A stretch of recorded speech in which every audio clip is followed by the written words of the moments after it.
Hello दोस्तों। तो कैसे आप लोग। तो आगे हम लोग आप लोग के लेके एक मैं नई वीडियो। तो हम देखेंगे तो हमने पिछली वीडियो में छोड़ दिया था अपना टॉपिक उसके आगे के लिए। तो उम्मीद करता हूँ आप लोगों ने मेरी पिछली वीडियो देखी होगी और आप लोगों को समझ में आ रहा होगा। तो हमने जैसे कि पता आप लोगों को हमने लास्ट वीडियो में थायरोक्सिन कंप्लीट किया था कि थायरोक्सिन का जो एडोनेटेड फॉर्म होता है T3 और T4 और T21 ये सब देख लेते हैं कैसे कैसे बनते हैं और कैसे कैसे आपके ये नहीं बनते। तो इसके बाद का हमारा जो नेक्स्ट टॉपिक है वो कवर करने जाएंगे हम लोग फंक्शन ऑफ थायरोक्सिन, जो कि हमारा बहुत इजी टॉपिक है। हमें इस पर जानना है कि किस प्रकार जो थायरोक्सिन T3 और T4 है ये अपना अपना काम करते हैं। ठीक है, तो स्टार्ट करते हैं आपका फंक्शन ऑफ थायरोक्सिन। तो फंक्शन ऑफ थायरोक्सिन में क्या है T3 एंड T4 है। तो function of thyroxine T3 and T4 इसका पहला वर्क क्या हमारा regulate the basal metabolic rate. Regulate the basal metabolic rate हमारे BMR हमारे बॉडी का बेसल मेटाबॉलिक रेट होता है, उसे रेगुलेट करने में हेल्प करता है। पहला काम इसका। इसका दूसरा काम ये होता है this hormone also support the process of RBC formation erythropoiesis. Erythropoiesis क्या होता है? इराइथ्रोपोइसिस। ये जो हार्मोन है आपका T3 और T4 है ये इराइथ्रोपोइसिस करने में भी हेल्प करता है। क्या करने में हेल्प करता है? इराइथ्रोपोइसिस। इराइथ्रोपोइसिस मतलब RBC फॉर्मेशन। जो हमारे बॉडी में T3 और T4 रिलीज होता है तो वो हमारे RBC की प्रोडक्शन को भी इंक्रीज कर देते हैं। तो आप कह सकते हो कि इनकी बॉडी में आने से हमारे RBC पे इफेक्ट पड़ता है। Thyroid hormone control the metabolism of carbohydrate protein and fat. जो हमारा थायराइड हार्मोन है वो कार्बोहाइड्रेट प्रोटीन और फैट इन सभी के मेटाबॉलिज्म को रेगुलेट करता है। हमारे ब्लड के अंदर ग्लूकोज लेवल को भी इंक्रीज करता है। ठीक है, maintenance of water and electrolyte balance. हमारे बॉडी में जितना वाटर है और इलेक्ट्रोलाइट है उसको बैलेंस करने में हेल्प करता है। आल्सो इंक्रीज बॉडी टेम्परेचर, हमारे बॉडी टेम्परेचर को बढ़ाता है। तो ये सारे आपके फंक्शन हैं जो T3 और T4 के कारण हमारी बॉडी में आपको देखने को मिलते हैं। जब किसी की बॉडी में आपके T3 और T4 का अमाउंट बढ़ जाएगा तो उसकी बॉडी में आपके सारे फंक्शन क्या होंगे आपको देखने को मिलेंगे। ठीक है, ये सारे फंक्शन आपके क्या है? ये T3 और T4 के फंक्शन है। आप चाहो तो इसका स्क्रीनशॉट ले सकते हो। मैं इसे ऊपर कर लेता हूँ, आप स्क्रीनशॉट ले लो। फिर इसके मूव करेंगे हम आज के टॉपिक में। ये था हमारा टॉपिक जो पिछले वीडियो में हमने छोड़ दिया था। अब देखिए हम लोग आज का टॉपिक, हमारा आज का टॉपिक क्या है, हमें क्या सीखना है और क्या जानना है। तो आप उम्मीद करता हूँ आप लोगों को वीडियो पसंद आ रही होगी। तो फिर पसंद आ रही है तो लाइक कीजिए, सब्सक्राइब कीजिए और बाकी अपने दोस्तों में इस वीडियो को शेयर कीजिए जिससे उनका भी ये चैप्टर के जो नोट्स है या फिर जो डाउट है जो उनके बच रखे हैं वो सारे क्लियर हो जाएँ। ठीक है, तो हमारा आज का टॉपिक है फंक्शन ऑफ थायरोकैल्सिटोनिन। हमें जानेंगे इसके इस वीडियो के अंदर कि थायरोकैल्सिटोनिन कैसे फंक्शन करता है। थायरोकैल्सिटोनिन मतलब TCT, ये थायरोकैल्सिटोनिन आपका वर्क कैसे करता है, फंक्शन कैसे करता है। सबसे पहले हम बात करते हैं कि थायरोकैल्सिटोनिन जो है वो blood glucose level, blood calcium level को, ये ब्लड कैल्शियम लेवल को रेगुलेट करता है। हमारी बॉडी में जो भी कैल्शियम लेवल है उसको रेगुलेट करने का काम हमारा इसका है थायरोकैल्सिटोनिन का। अब कैसे करता है, कैसे हमारी हेल्प करता है वो देखिए हम इस डायग्राम के थ्रू। उसमें कौन कौन से डिसऑर्डर्स हमें हो सकते हैं ये भी हम जानेंगे। तो पहले तो डिसऑर्डर्स कौन कौन से हमें हो सकते हैं। तो डिसऑर्डर आपके दो कारण से हो सकते हैं। कैसे? या तो इस हार्मोन का आपका हाइपोसिक्रेशन हो या तो फिर आपका हाइपर सिक्रेशन हो। अभी हाइपो और हाइपर क्या है? हाइपो मतलब कम, हाइपर मतलब आपका ज़्यादा। कहते ना किसी व्यक्ति से कि तू बहुत हाइपर हो रहा है या तेरा बहुत ज़्यादा हो रहा है, तो हाइपर मतलब ज़्यादा, hypo means come. Hyper secretion of thyroxine, क्या कहा मैंने यहाँ पे? हाइपर सिक्रेशन ऑफ थायरोक्सिन मतलब थायरोक्सिन हार्मोन का ज़्यादा सिक्रेशन, उसे कहता है आपका हाइपर सिक्रेशन ऑफ थायरोक्सिन। अब उसी के सेकंड पॉइंट में क्या आपका हाइपो सिक्रेशन ऑफ थायरोक्सिन, क्या है आपका हाइपो सिक्रेशन ऑफ थायरोक्सिन। ये थायरोक्सिन हमारी बॉडी में कम रिलीज हो तो क्या होगा? पहले हम देखते हैं कि थायरोक्सिन हमारी बॉडी में ज़्यादा रिलीज हो, क्या हो? ज़्यादा रिलीज हो तो क्या इफेक्ट होगा उसका देखें हम लोग। जब कम रिलीज हो तो क्या इफेक्ट होगा। ठीक है, तो मूव करते हैं इस टॉपिक के ऊपर अपने। तो क्या होता है हमारा हाइपर सिक्रेशन थायरोक्सिन। जब भी हमारी बॉडी में थायरोक्सिन का लेवल अप तो थायरोक्सिन का अमाउंट हमारी बॉडी में बढ़ जाता है, तो क्या होता है, यदि फीमेल्स की बात करी जाए तो इसमें मेंस्ट्रुअल जो होता है इरेगुलर मेंस्ट्रुअल होता है, उनका मेंस्ट्रुअल फ्लो होता है, मासिक दोष जो होता है वो इरेगुलर होता है, तो 28 डेज का होना चाहिए, तो पहले हो जाएगा या तो उसके बाद होता है। तो यदि फीमेल्स की बात करें जाए थायरोक्सिन हार्मोन के बढ़ने से उनका मेंस्ट्रुअल फ्लो मतलब मेंस्ट्रुअल साइकिल थोड़ा देर चलता है, और क्या होता है, उनको एक्जोप्थैल्मिया एक्जोप्थैल्मिक गोइटर या फिर ग्रेव डिसीज भी कहते हैं, उनको एक्जोप्थैल्मिक गोइटर या फिर ग्रेव डिसीज आता है। इसमें क्या होता है, आपके जो प्रोटेज्म of eyeball, increase BMR और इंक्रीज वेट लॉस। इसमें जो आपके आई बॉल्स होते हैं वो प्रोट्रूडिशन हो जाते हैं, मतलब आपके आई बॉल क्या ज़्यादा अंदर चले आते हैं या फिर बाहर आ सकते हैं आपके, ठीक है। आपका बेसल मेटाबॉलिक रेट जो होता है वो बढ़ जाता है और उसमें इंक्रीज वेट लॉस। अब आपको सोचो जब वेट लॉस होगा तो उसमें आईबॉल क्या होगा, आपके अंदर चले जाता है। तब कह सकते हो जब किसी की बॉडी में थायरोक्सिन लेवल इंक्रीज हो जाता है फीमेल्स में तो उनका वेट लॉस हो जाता है। कितना थायराइड होता है, एक मोटा थायराइड होता है, एक बार मोटापा आदमी को मोटा करता है, एक पतला करता है। जब किसी की बॉडी में थायरोक्सिन हार्मोन बढ़ जाएगा तो उसकी बॉडी का जो बेसल मेटाबॉलिक रेट है आपका वो भी बढ़ जाएगा। अब उसके बढ़ने के कारण क्या होगा, जो उसकी बॉडी में वो आपका जो वेट लॉस है वो हो जाएगा और उसकी आईबॉल क्या होगी, आपकी अंदर की तरफ चली जाएगी, ठीक है। इसे कहते हैं हाइपर सिक्रेशन में, जब किसी की बॉडी में ज़्यादा सिक्रेट हो जाए, हो गया। अब बात करते हैं यदि किसी की बॉडी में हाइपो सिक्रेशन हो, क्या हो, किसी की बॉडी में हाइपो सिक्रेशन हो, जैसे कम सिक्रेट हो तो क्या होता है, यदि किसी की बॉडी में कम सिक्रेट होगा तो simple goitre due to deficiency of iodine in food, उनको सिंपल गोइटर हो जाएगा, जिसमें कारण क्या होता है, उनकी फूड में आयोडीन की कमी के कारण उनको सिंपल गोइटर हो जाएगा। वेरी इंपॉर्टेंट यहाँ पे उनको क्रिटेनिज्म भी हो सकता है, यदि ड्यूरिंग प्रेगनेंसी जो हो वो हाइपोसिक्रेशन हो जाए, यदि किसी प्रेगनेंट फीमेल को हाइपोसिक्रेशन हो जाए, उसकी डाइट में आयोडीन की कमी हो जाए, इस कारण उनको हाइपोसिक्रेशन को झेलना पड़े, तो उसमें क्या होगा, उसमें डिसम्यूटिज्म चाइल्ड हो सकता है, थिक स्किन, सेक्सुअल टार्डेड, लो आईक्यू, प्रोड्यूसिंग टंग, होता है ना कि टंग आपका से गोल गोल हो जाना, प्रोड्यूसिंग टंग मतलब आपकी टंग जो है ना वो आम व्यक्ति की तरह नॉर्मल नहीं है, मगर उसमें थोड़ा सा वो गोल हो चुकी है। अब गोल कैसे हो चुकी है आपको डायग्राम दिखाते हैं, उसका जरा बनाते हैं डायग्राम आपको देखना। अब टंग सिंपल क्या होती है, व्यक्तियों की ऐसे होती है, ठीक है, ऐसी टंग होती है सबकी। अब उसकी टंग का ना वो ऐसे मतलब देख कहा जाए कि आपको फ्रंट व्यू देखोगे इसकी टंग का तो कुछ इस तरीके से, जैसे यू टाइप बन नहीं पा रहा, ये आपका ये यू टाइप इधर बन जाओ भाई, यहाँ बनाते हैं, चलो यहाँ पे ऐसे इसके यू टाइप ऐसे रखिए। इसकी टंग स्टार्टिंग में कुछ ज़्यादा फोल्ड हो टाइप से होती है, इसमें से कहते हैं प्रोड्यूसिंग टंग, ठीक है। यदि आपकी के बॉडी के अंदर थायरोसिन सिगरेट कम हो तो उसको क्रिटिनिज्म हो सकता है, पेरेंट्स बिल्कुल सिंपल को गोइटर हो जाएगा।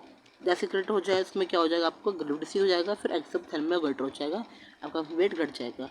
थायराइड कम हो वेट बढ़ जाएगा, थायराइड ज़्यादा हो जैसे कि आपका हाइपर थायरोसिन थायरोसिन हो जाए तो आपका वेट कम हो जाएगा, इंक्रीज वेट लॉस, आपका वेट लॉस क्या हो जाएगा इसमें कम हो जाएगा, ओके,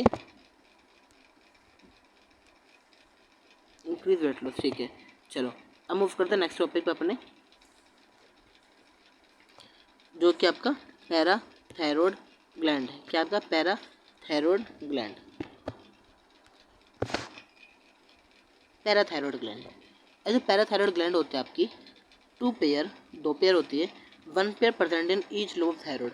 आपके थायरॉयड दो ग्लैंड होती है, अब वैसे ही सेम जैसे थायरॉयड के दो ग्लैंड होते हैं आपके पैराथायरॉयड की भी दो ग्लैंड होती है, और जो कि आपके थायरॉयड के ईच लोब पे प्रेजेंट होती है।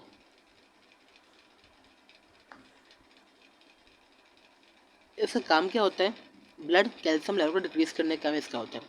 यदि increase secretion of parathyroxin PTH form parathyroid gland, यदि जो पैराथायरॉक्सिन आपका पैराथायरॉयड ग्लैंड जो है वो पैराथायरॉयड हार्मोन को इंक्रीज करना शुरू कर दे, मतलब उसके सिक्रेशन और इंक्रीज कर दे, तो क्या होगा, हमारी बॉडी में ब्लड कैल्शियम लेवल इंक्रीज हो जाएगा, क्या हो जाएगा, हमारी बॉडी में ब्लड कैल्शियम लेवल इंक्रीज हो जाएगा, जो कि डिक्रीज ब्लड फॉस्फोरस लेवल, जो कि ब्लड फॉस्फोरस लेवल को डिक्रीज कर देगा, ऐसे कर देगा। अब इस इंक्रीज ब्लड कैल्शियम लेवल से होगा क्या, स्टिमुलेट ऑस्टियोक्लास्ट ऑफ बोन, हमारी बोन्स में ऑस्टियोक्लास्ट होना स्टार्ट हो जाएगा, मतलब macrophage present in bone. Osteoclast मतलब मैक्रोफेज होता है मतलब। अब ये ऑस्टियोक्लास्ट होता क्या है, increase blood calcium level by reabsorption of bone matrix. जब हमारे ब्लड में ये पैराथायरॉयड ग्लैंड जो है वो पैराथायरॉयड से हार्मोन रिलीज करेगा, पैराथार्मोन रिलीज करेगा, जिससे क्या होगा, आपका ब्लड में कैल्शियम लेवल इंक्रीज हो जाएगा। अब उसी कारणवश आपका जो बोन्स है वो ऑस्टियोक्लास्ट होना स्टार्ट हो जाएगा। इसमें क्या होता है, आपके जो बोन्स हैं वो कैल्शियम को अपने अंदर मतलब बोन मैट्रिक्स के अंदर रीअब्जॉर्ब करने लग जाते हैं, जो आपके स्टिमुलेट करेगा आईजेजी सेल को, दक्षता ग्लोमेरुलर सेल्स को, जो भी किडनी में रहता है आपको मैंने वहाँ आपके स्टिमुलेट करेगा। फिर वो रिलीज़ करेंगे आपके यहाँ पे calcitriol vitamin D release करेंगे, जो आपके increase absorption of calcium from gut food, जो हमारे कैल्शियम लेवल को इंक्रीज कर देगा। जो कैल्शियम अब्जॉर्प्शन होता है हमारी गट के अंदर उसे इंक्रीज कर देगा, ठीक है। तो ऐसा कुछ फंक्शन परफॉर्म होता है, पैराथायरॉयड ग्लैंड करवाता है जो कि, ठीक है। चलिए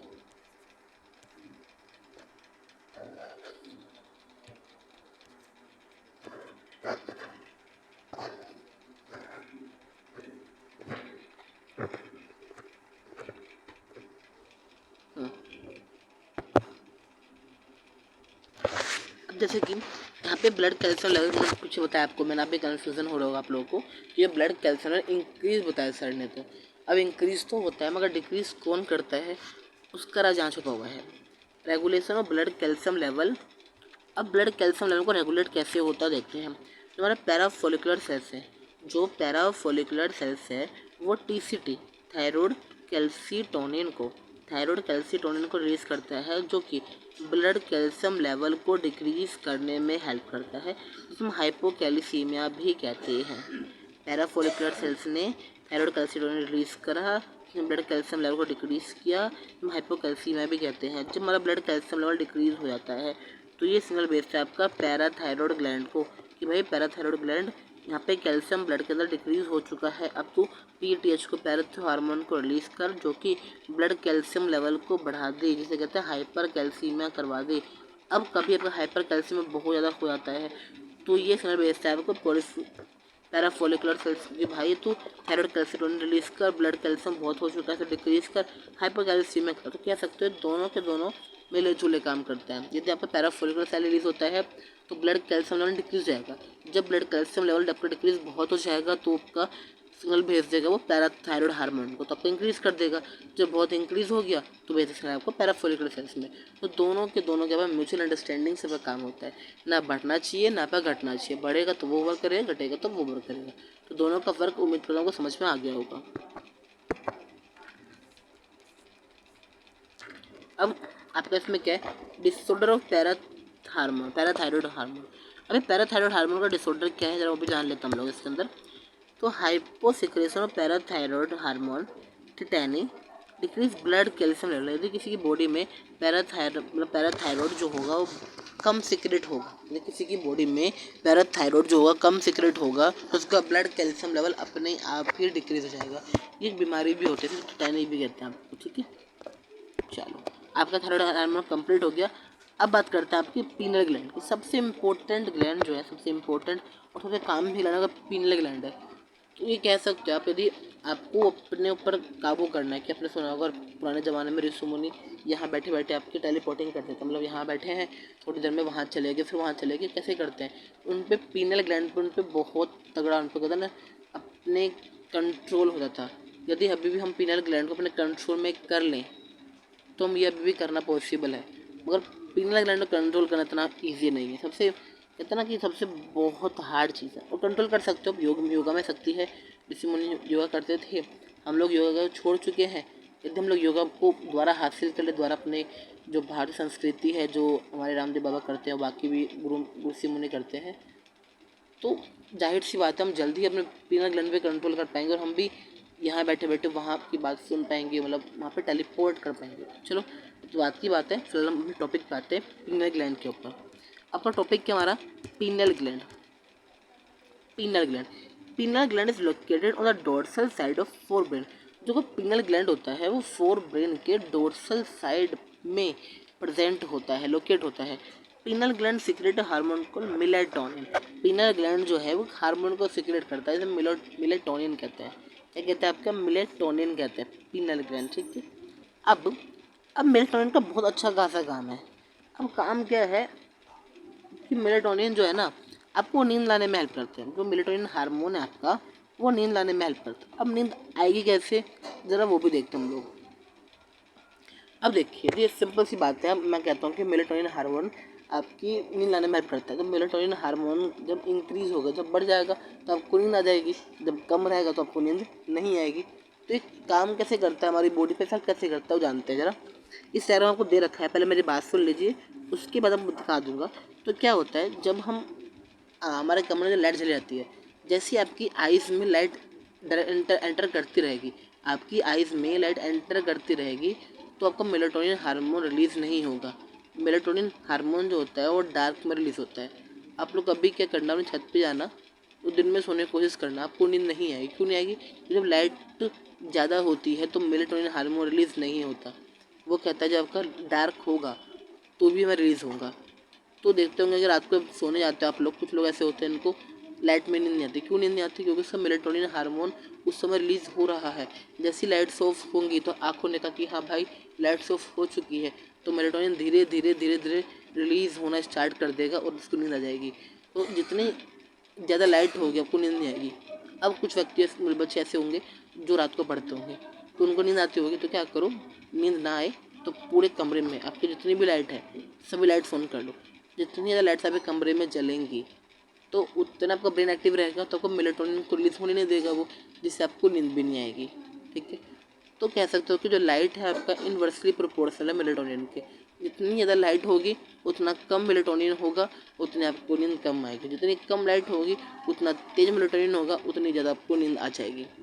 तो क्या हो गया आपका जो लाइट है, क्या कहा मैंने, जो आपका लाइट है,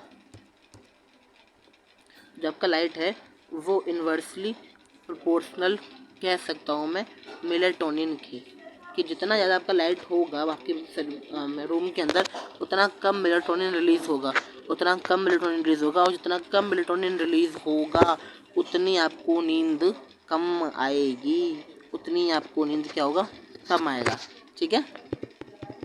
ठीक है, पढ़ते हैं यहाँ पे, समझते हैं, सोच दे रखा है। अब ये डाइनसिफिलोन है, बताया था आपको मैंने, डाइनसिफिलोन आपका ये, ठीक है। और ये आइज़ है आपकी, आइज़ है, हाइपोथैलेमस है, पिट्यूटरी ग्लैंड है। तो क्या होता है जो पीनल ग्लैंड है वो रिलीज़ करता है मेलेटोनिन हार्मोन को। जब लाइट आपकी कम होती है तो मेलेटोनिन आपका ज़्यादा रिलीज़ होता है, जब लाइट आपकी ज़्यादा होती है तो मेलेटोनिन कम रिलीज़ होता है। So light inhibit secretion melatonin. तो कह सकते हो जो लाइट है वो मेलेटोनिन के सिक्रेशन को इनबिट करता है, कि लाइट ज़्यादा तो मेलेटोनिन कम, लाइट कम तो मेलेटोनिन ज़्यादा। और यही डिपेंड करता है हमारे नींद पे, स्लीपिंग पे। जब आपको नहीं सोना, अपने कमरे में जितनी भी लाइट आप ऑन कर लो, आपको नींद नहीं आएगी। आपको सोना है, दोपहर में सोना है, दिन में सोना है, तो कमरे की लाइट से ऑफ कर दो, डार्क मोड ऑन करो, तो आपको लगेगा कि हाँ भाई रात हो चुकी है, अंधेरा हो चुका है, तो मेलेटोनिन बहुत रिलीज होगा, तो आपको इजीली नींद आ जाएगी। तो आज के लिए इतना रखते हैं, फिर बाकी मिलेंगे अपने नेक्स्ट वीडियो में।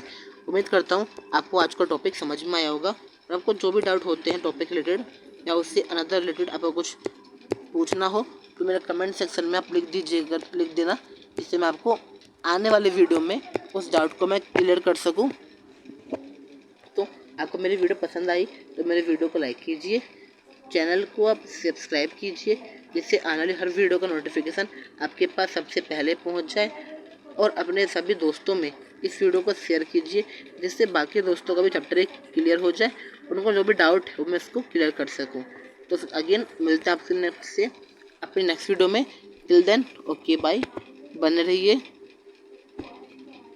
Good bye.